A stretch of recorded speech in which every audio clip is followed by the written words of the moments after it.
Okay, before I did Killing Them Softly, when I was 22, HBO gave me the biggest opportunity of my life at that time. They gave me a half-hour special, but this shit was not like a special, you know what I mean? It was like, it was generic. It didn't even have a title. It was just Dave Chappelle. And I shot it in San Francisco at a place called Broadway Studios, which is on the second floor of a building. And beneath Broadway Studios is a nightclub.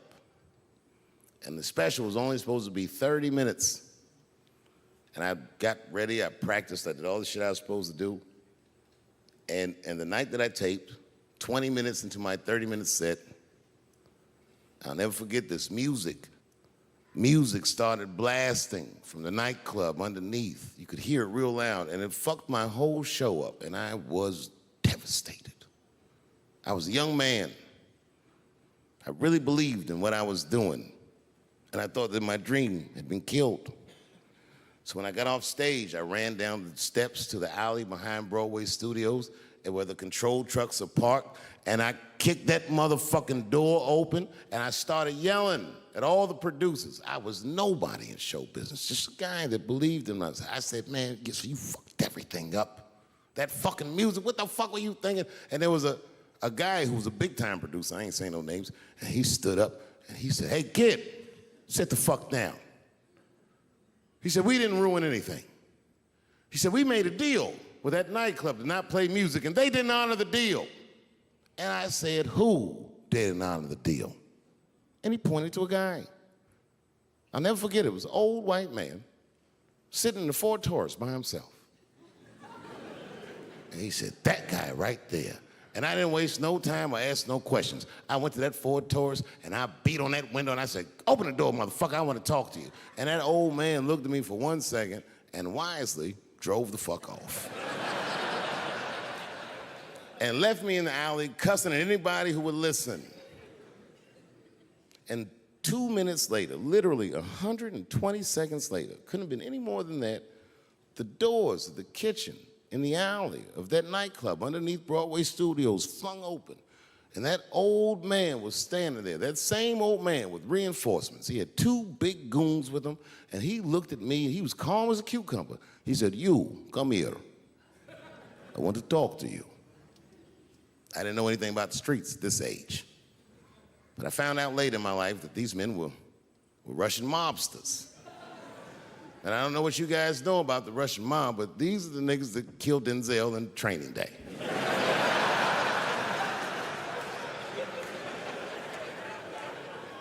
And all the producers knew what I was up against. They said, Dave, do not go in there. And I said, fuck y'all. And I walked right into that kitchen, and they closed the doors behind me, and it got dark as fuck in there. And I knew, I'm not dumb, I knew I was in a bad situation. But you have to understand, I believed in what I was doing, and I didn't give a fuck. Just kept cussing at these motherfuckers, telling them how they ruined my life.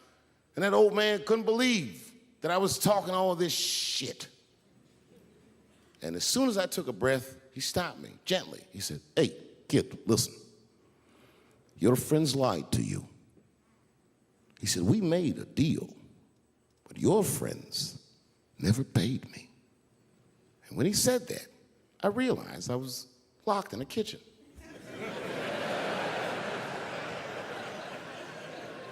I realized he was telling the truth, which would make me wrong.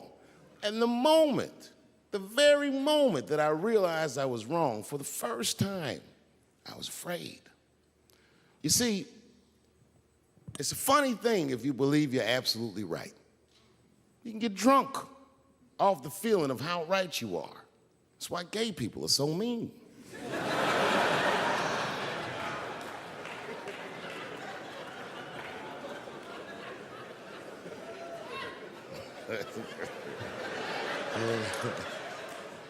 But I didn't buckle. You guys would have been very proud of me. I was scared, but I didn't buckle. I said, well then, sir, I owe you an apology.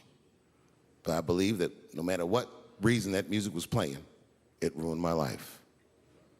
And that old man looked at me with sympathy in his eyes. And he walked over to me and he gently placed his hand on my cheek, which I gotta tell you, is a very emasculating thing to do. I was standing there looking at this nigga's hand on my cheek like,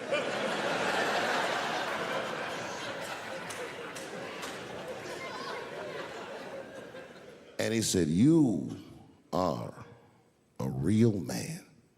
And he tapped me on my cheek. Real soft. Just like that. The doors opened back up. The light from the alley flooded into the kitchen. And I just walked out alive. I lived to fight another day. And in that moment, I learned one of the most valuable lessons of my life, and I have to share it with you. And that lesson is this. In your life, in any given moment, the strongest dream in that moment wins that moment.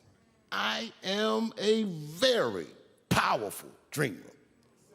Yeah, I'm not lying.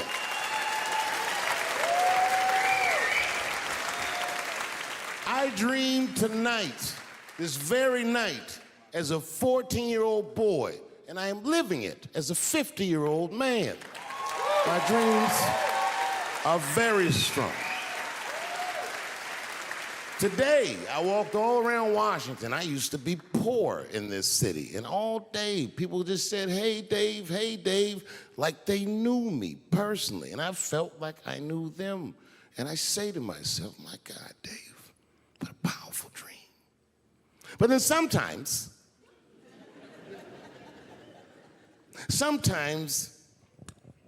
I feel regular. Just feel like myself. Maybe I'll smoke some weed and be in some nightclub and feel shy. But I'll look across the nightclub and I'll see some guy that no one's ever heard of. But this nigga worked all week and got bottle service. And his bitches bringing Moet with sparklers to him. And I picture in my mind he's Persian. He's doing some kind of weird Persian dance. And he got 6 bitches at his table because he got so much liquor, and they all call him saying, "Go Cena, go Cena." And I'll be looking across the room like, oh my God, I'm in that guy's dream. I can hear him telling his friends, hey, how was the club last night? Man, that shit was fantastic. I had bottle service. I seen Dave Chappelle across the club looking at me like, ooh, who is that?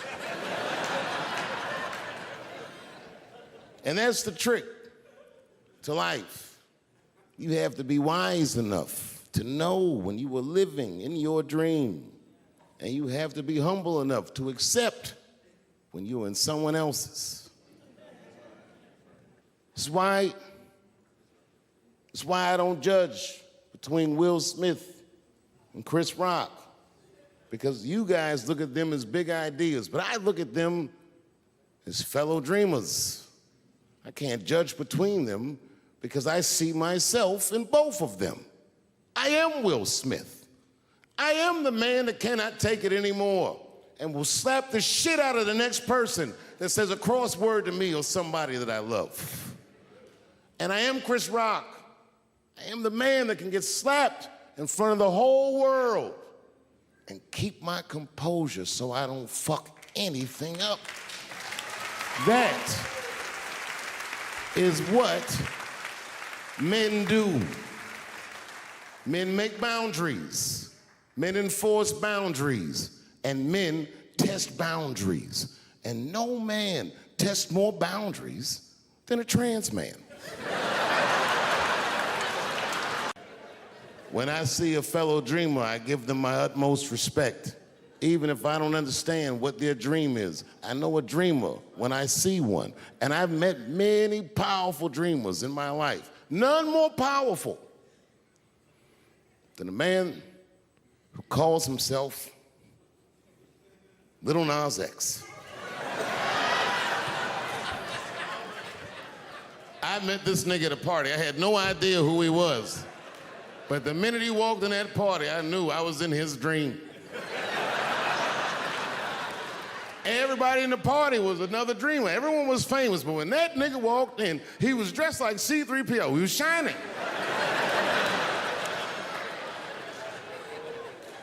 And everyone was like, oh my God, there he is. That's Lil Nas X. I didn't know who he was. And for some reason, out of all them dreamers, he walked right up to me. And he said, I tried to get you in my video. I didn't know what the fuck he was talking about. I said, what? I said, what? What video? And he just looked at me like, you know what video, and walked away. And I watched him walk away. I said, man, this nigga's having a very powerful dream.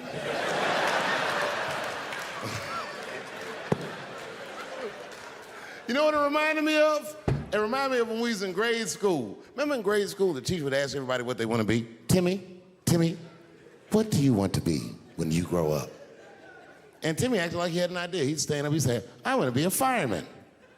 And the teacher would say, Timmy, that is a beautiful dream. But Timmy didn't mean it. Timmy said he wanted to be a fireman because deep down, Timmy's attracted to fire.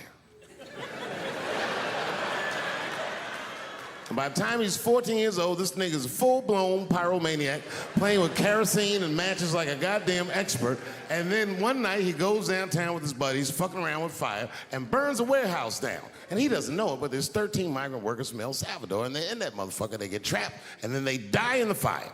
Isn't that a tragedy? Well, it was an accident. He's only 14 years old, but he's black. So they try him as an adult. And Timmy ends up spending the rest of his life in jail. Dream deferred. Burp, burp.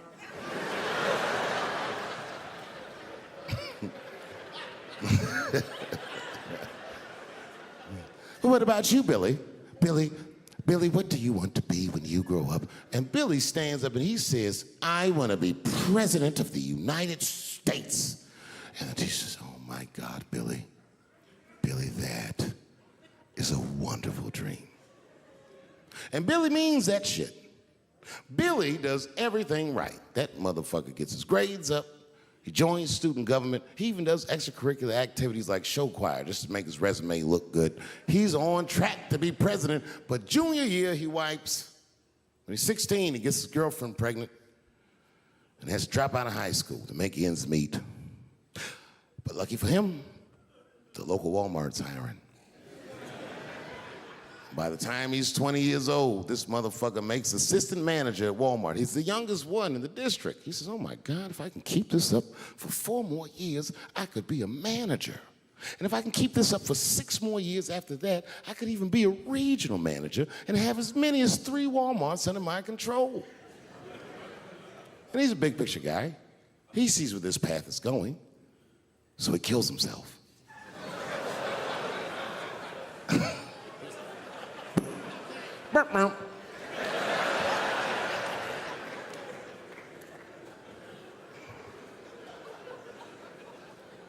Well, what about you? What do you want to be when you grow up? I don't want to say, because I don't want the other kids to laugh at me. Who cares if they laugh? Your dream is yours.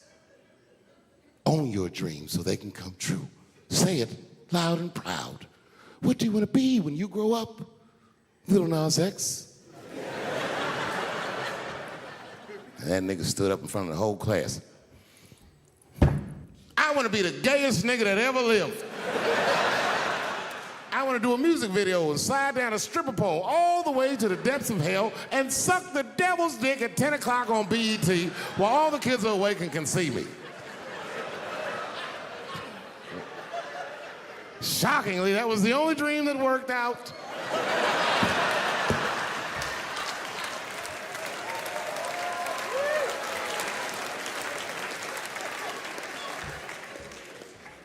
That's why I'm here tonight in the city where I built the dreams that I live, because I wanted to tell you all that they came true. And I wanted to thank you all for making the man that I am today.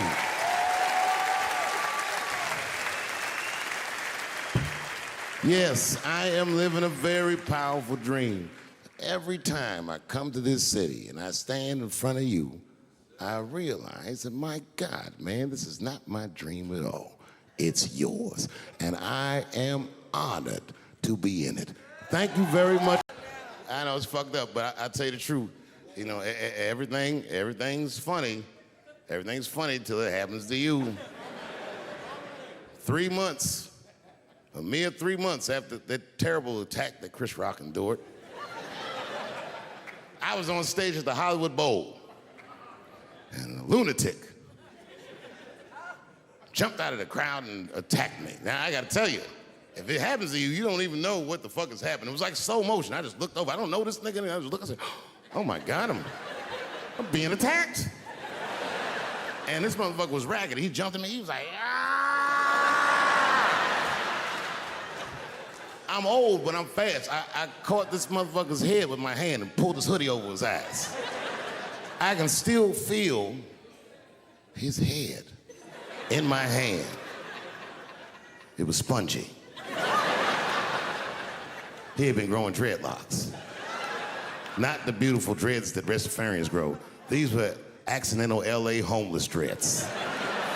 This shit had leaves and sticks and bottle caps and shit in it, some kind of grease. I was like, ugh, like this, and then I fell down. And he knocked me all the way on the ground.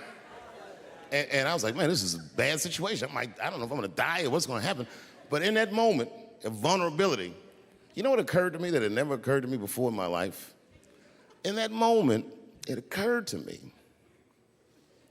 that bodyguards should not wear dress shoes to work. Travis. This nigga Travis came out slipping and sliding on some kind of beautiful loafer and fell flat on his back. Bop. I said, oh my God. Now both of us are down. I gotta handle this shit myself. So I popped right back, boom. And then the kid that knocked me down, he popped out, boom, and we looked at each other and realized at the same time, I was bigger than him. And that motherfucker took off running. And I started to chase him, and I said, fuck him. I picked the microphone up. I said, I'm gonna finish this show now. That's right.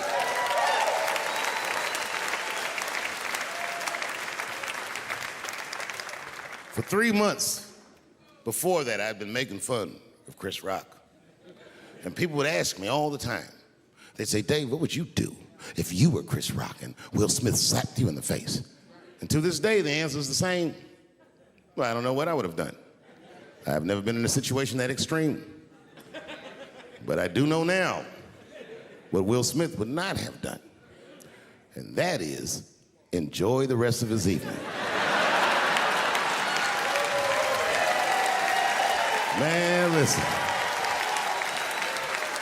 We gave that kid a good while. We was whooping his ass. Not we, I mean, I was on stage trying to think of a joke to tell, but they was beating this nigga up right behind me. Everybody could see it.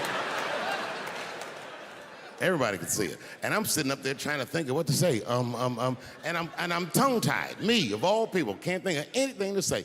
Look at my karma. Just that moment. Of all the people in the world, Chris Rock walks from backstage, walks up to me in front of 20,000 people, grabs the mic out of my hands and looks at the crowd and goes, was that Will Smith? Man, motherfuckers fell out of their chairs laughing. I was standing there looking stupid. I was fucking furious, because I'm thinking in my mind, nigga, this is my attack. You got attacked 3 months ago. Now you have jokes? So I snatched the mic back from Chris and tried to get one off, but my shit did not go good at all. I didn't know what to say. I was just like, it was a trans man. And the crowd was like, boo. It's LA, we like trans people, boo.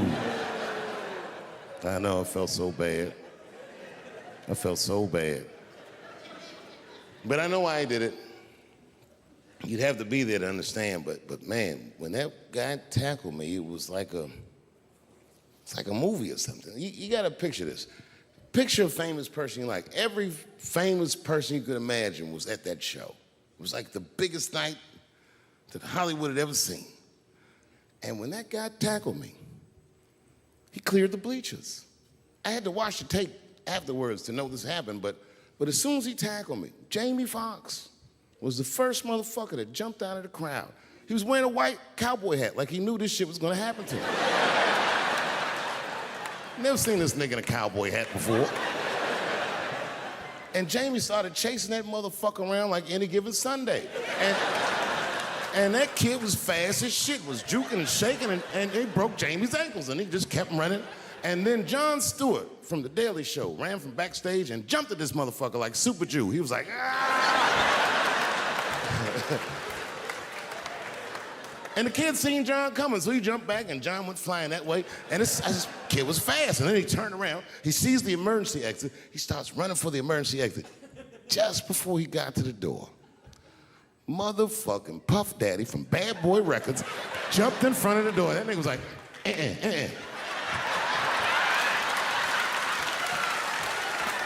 Boy,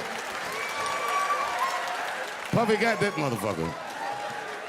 And then every celebrity just ran out, because every celebrity saw themselves in me, and they just started beating the fuck out of that kid. And I know Chris was backstage looking like, nobody helped me.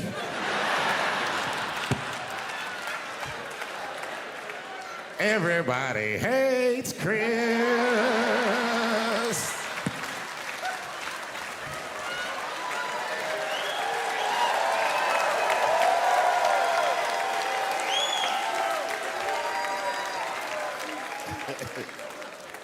Look, it was way more intense than what you guys might have read. I don't know what you read, but the kid, while we was beating on him, reached in his waistband, pulled out a .22 caliber pistol. That shit was mayhem. Everybody started screaming, oh my God, he's got a gun. He's got a gun. And then I got scared. I was in the back, but I was scared, because I knew that everybody that was with me was armed. Yes, if they had shot and killed this kid on stage at the Hollywood Bowl, like I pay you to do, Travis,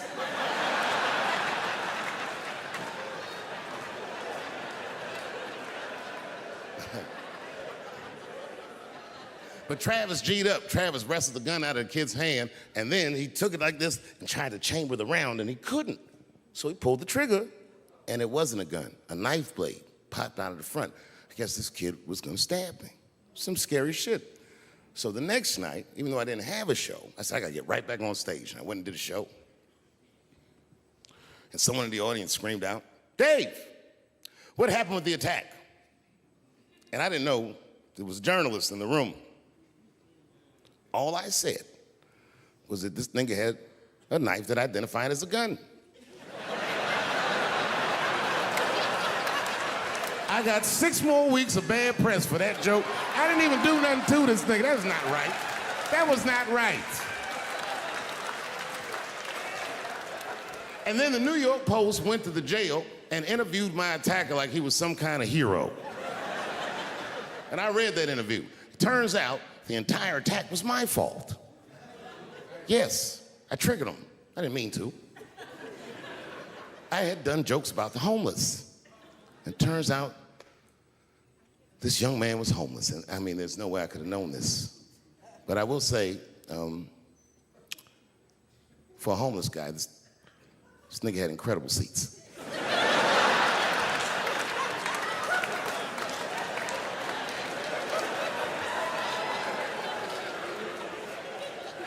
Oh, and they said I triggered him because I had done LBGTQ jokes, and it turns out this fellow was a B. That was the headline in the article. It said, Dave Chappelle's alleged attacker is bisexual. I said, alleged attacker? This motherfucker definitely attacked me. I'll show you the tape. He's allegedly bisexual. I'm gonna need to see him suck somebody's dick before I believe the rest of this article.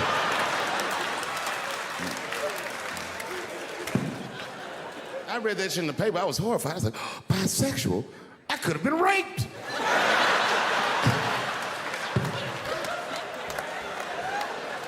Shit ain't what it used to be, is it? This nigga Puff got 50 months.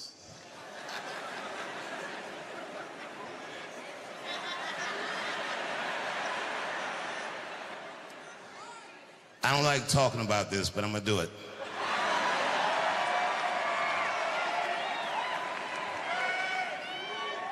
Here's my thing about Puffy. And I gotta state my bias.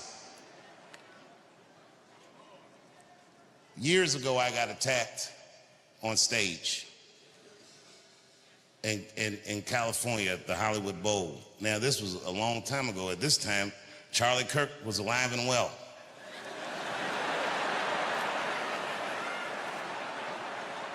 Well, this is another reason it's hard to talk in America, because, you know, if you talk for a living and see Charlie Kirk get murdered that way, I'm gonna be honest, nigga, I was shook. I mean, Charlie Kirk is the wholesome white guy, and they killed this motherfucker. I said, these whites.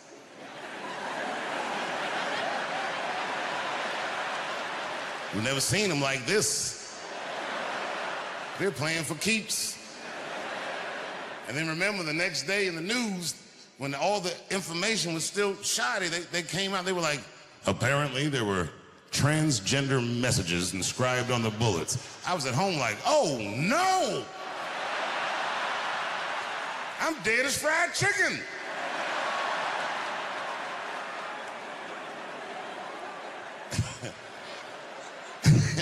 And then weeks later, they said what was written on the bullets. One of the bullets had Bella Ciao, Bella Ciao, Bella, Bella, Bella Ciao written on it. Another bullet had written on it, if you're reading this, you're gay.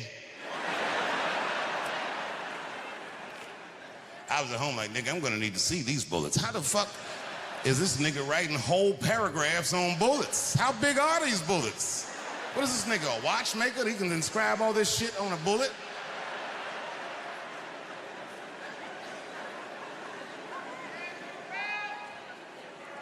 I'm not making light of Charlie Kirk dying, but I'm not sure what it means. And I'm not sure I believe what they say it means. I'll tell you what I don't believe.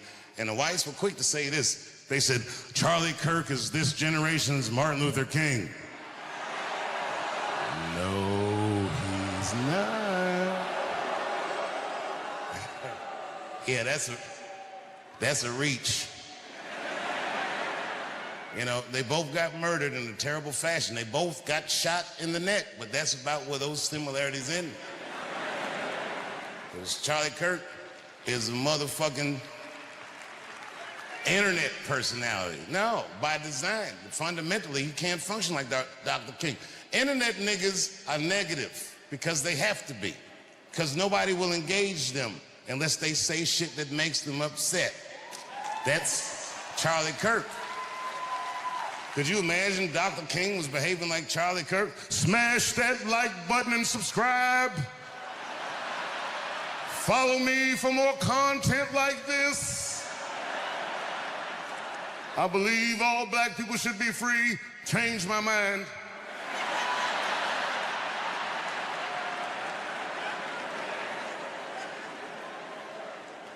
The Congress took a vote that October 14th will be Charlie Kirk Remembrance Day, and everybody voted for it. No, I'm not gonna boo it. You can remember, no. Remember that nigga if you want to. And remember him however you want to. But I do know that most of those Congress people voted for that because they're afraid of political violence. I'm telling you, it's easier to talk in Saudi Arabia.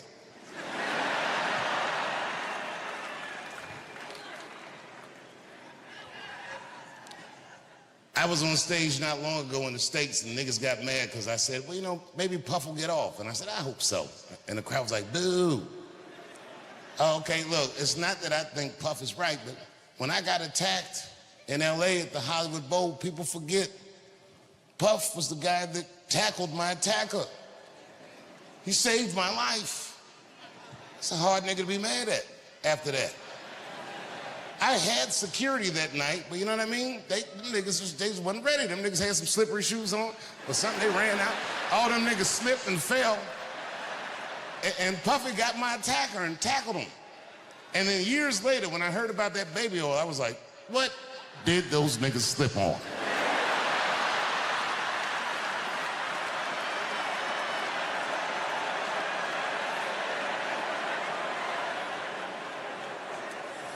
$1,000 bottles of baby oil, that's a lie.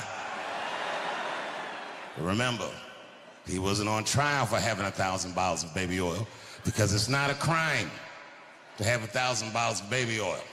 It's gross. It's not illegal. And I'm gonna tell you something else I haven't said, but this is true. In LA one night, I shouldn't even tell, fuck it. I've been to Puffy's house.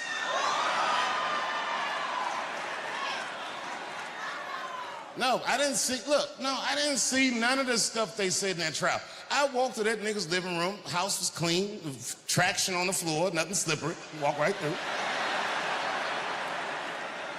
Perfectly normal evening. The only thing,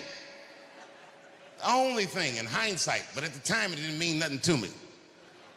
I didn't think about it until after I found all that stuff out, but in hindsight it was fucked up. But we was on his back patio, and we was drinking and laughing, talking, and then nigga Puff starts swirling his drink like this, and he goes, so Dave. He goes, what are you into? You know me, I was like, I don't know, nigga, books, video games,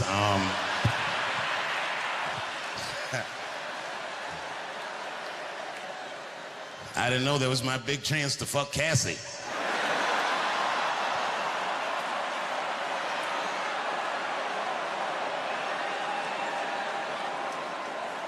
God bless her.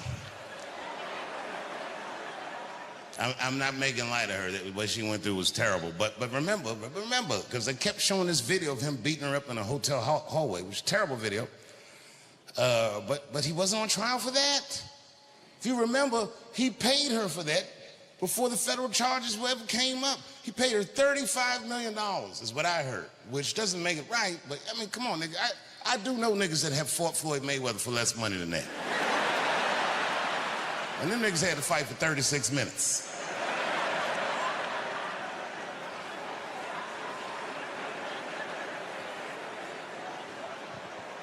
But Cassie is a gangster. She did something that I wouldn't wish on my worst enemy. She had to testify about her sex life. Boy, that's tough. God save us all from that. Anything you say about sex publicly is gonna sound bad. Even if you're talking about fucking your wife face to face. If the judge is like, tell me about did you fuck your wife face to face? Yes, Your Honor, I did. But could you describe the account? Well, yes, I looked at her in her cold, bored eyes, and then I pulled those big panties aside, and it's like a bush that just screams, I don't give a fuck, and I just, you know what I mean? Just power through it, you know what I mean?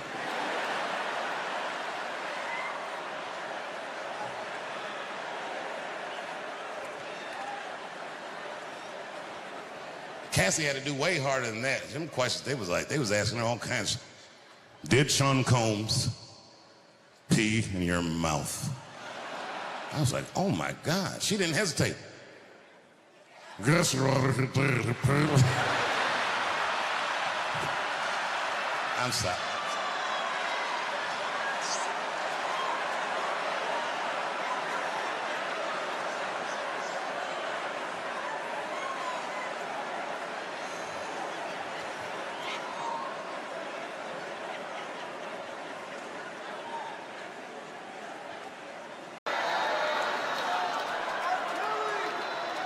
Okay, R. Kelly is different. I mean, you know, if I'm a betting man, I'm gonna put my money on he probably did that shit. I'm pretty sure he did that shit. You know, it was bad, okay? So a couple years ago, I was doing a show in Detroit, and I'm sitting backstage in my dressing room. A friend of mine comes by, this chick, Dream Hampton. Dream tells me, right before I'm going on stage, she goes, Dave, I'm working on a documentary about R. Kelly. Would you like to be in it? And I was like, nah, bitch, I'm cool.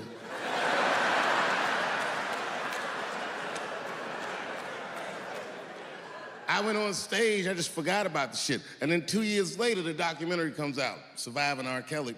And when it comes out, Dream's promoting the shit, and she keeps bringing me up. She said, I asked Dave Chappelle to be in my documentary, and he said it was too hot for TV. Bitch, I did not say that.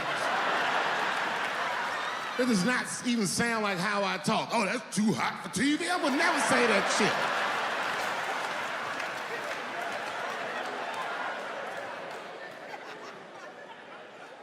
But I'm gonna tell you guys why I wasn't in the documentary. There's a very simple reason, and I cannot stress this point enough. The only reason that I didn't do it was because, and it's very important, I don't know this nigga at all. I don't know anything. I don't know anything that they don't tell me about. I don't hang out with this nigga, nothing. So what the fuck do I gotta be in the documentary for? This guy, R. Kelly, got another sex tape out now. Can you believe that shit? This guy makes more sex tapes than he does music. He's like the DJ Khaled of sex tapes. Another one. Like, damn, nigga. It's a lot of tapes. The new one's so bad that they didn't even show it. I've never seen anything like this. The prosecutor in Chicago came out in a press conference and read to the media a transcript of a sex tape. Have you ever heard of such a thing? This nigga read the sex tape. And it was so bad that R. Kelly sounded guilty in the transcripts. It's fucking amazing. 16 times the girl's age was mentioned. Isn't that crazy? This motherfucker's an idiot. He was fucking her like, yeah, this is the best 14-year-old pussy I've ever had in my life. And she was like, you like this 14-year-old pussy? He's like, oh yeah, I love this 14. I'm like, man, you need to shut the fuck up. You gotta give your lawyer something to work with. You're supposed to be on the tape like, this is the best 36-year-old pussy I've ever had in my life. And then your lawyer gonna be like, Your Honor, clearly my client thought that this woman was 36. As he mentioned some 16 times in the tape.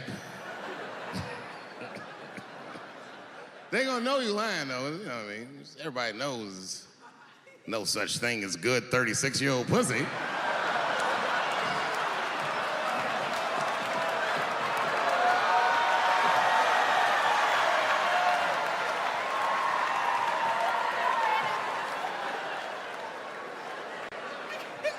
Doesn't matter what I say. And if you at home watching this shit on Netflix, remember, bitch, you clicked on my face.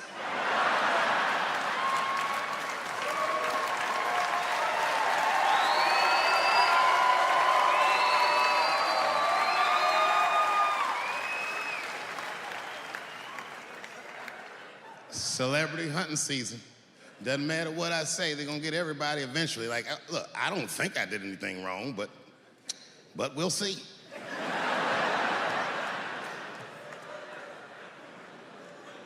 They even got poor Kevin Hart. Can you imagine such a thing? Kevin Hart, let me tell you something. It was Kevin Hart's dream to host the Oscars. That's what he told me.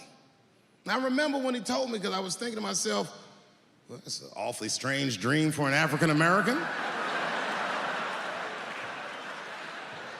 Kind of nigga dreams of hosting the Oscars.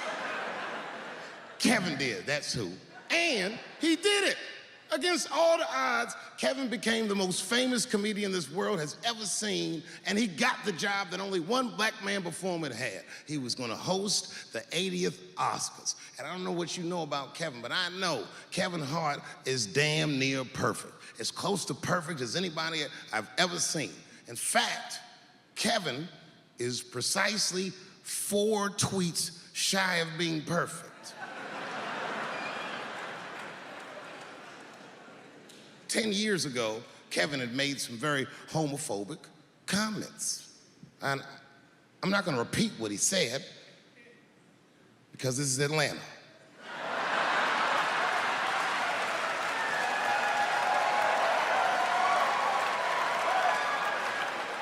You know what I mean. I'm sure there's a lot of gay men here tonight with their wives.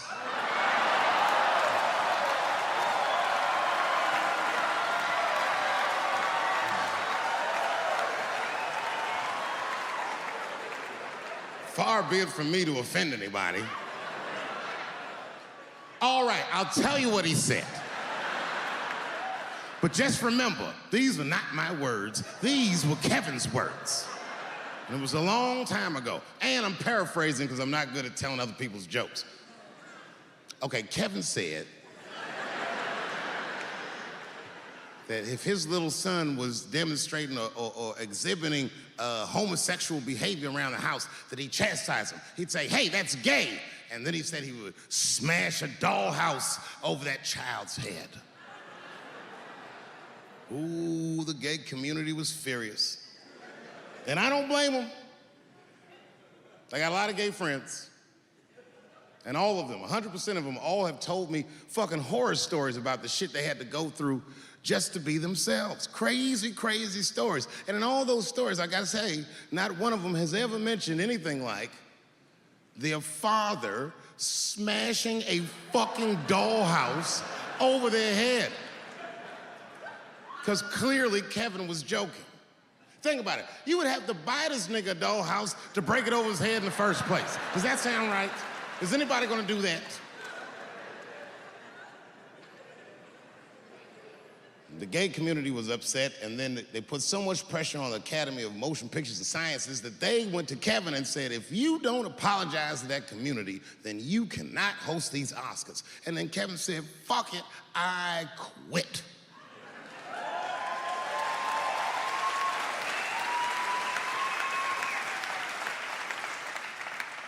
And then he went on every talk show in America and apologized for 6 weeks.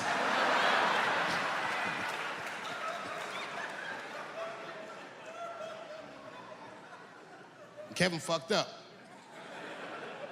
I understand the mistake he made because I've made the same mistake early in my career. This is many years ago, 15 years ago. It's when I was doing Chappelle's show. Thank you.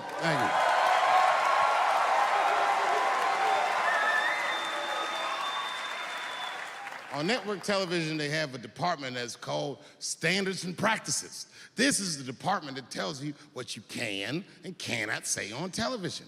And if you're doing your job well, you should never hear from them.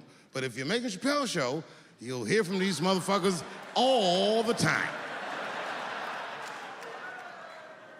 And remember, this is 15 years ago. I made a mistake. I didn't even know I had done anything wrong. I had written a sketch that had the word faggot in it.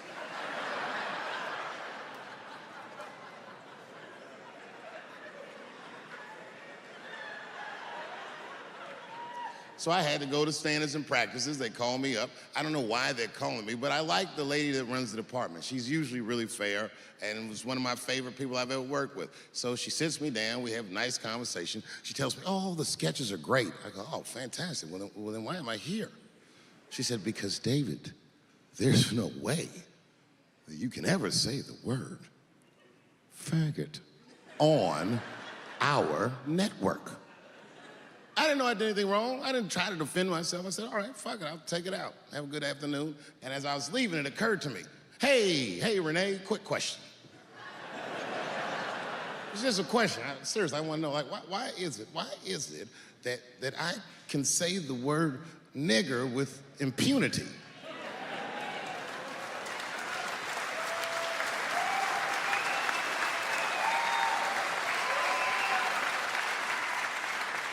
But I can't say the word faggot. And she said, because, David, you are not gay. I said, well, Renee, I'm not a nigger either.